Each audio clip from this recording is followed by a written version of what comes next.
மயிலாடுதுறையில் நடைபெற்ற விவசாயிகள் குறைதீர் கூட்டத்திற்கு வந்த விவசாயிகளில் ஒருவர் பாதிக்கப்பட்ட தனது நெற்பயிர்களை காண்பித்து வேதனை தெரிவித்தார்.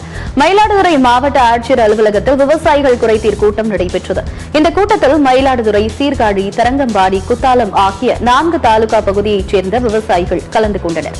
பல்வேறு வாய்க்கால்களை முறையாக தூர்வாரவில்லை என குற்றம் சாட்டினர். குறிப்பாக திருக்கடையூரைச் சேர்ந்த விவசாயி ராமமூர்த்தி என்பவர் அறுவடைக்கு தயாராக இருந்த தனது வயலில் உள்ள பயிர்கள் மழைநீர் வடியாததால் பாதிக்கப்பட்டதாக வேதனை தெரிவித்தார். மழைநீரில் முளைத்த நிலக்கடலையை மாவட்ட ஆட்சியர் முன்பு காண்பித்து இழப்பீடு வழங்க வேண்டும் என கோரிக்கை விடுத்தார்.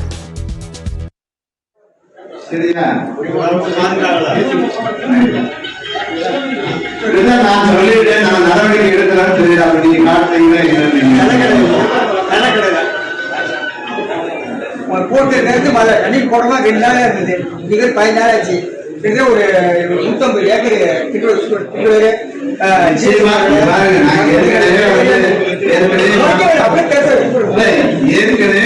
அமைச்சர் வந்தப்போ நம்ம சொன்னோம் ஏரியா வந்து பாக்காதீங்க. ஏரியா எல்லா ஏரியா எப்படிங்கன்னு பார்க்க முடியும். இந்த விவசாயம் வந்து எங்க அதிகாரி ஆட்சி விவசாயம் கொண்டு விவசாய தலைவர் தான். விவசாயத்துக்கு எங்க ஆட்சி விவசாய அதிகாரி வந்து காட்ட முடியும்.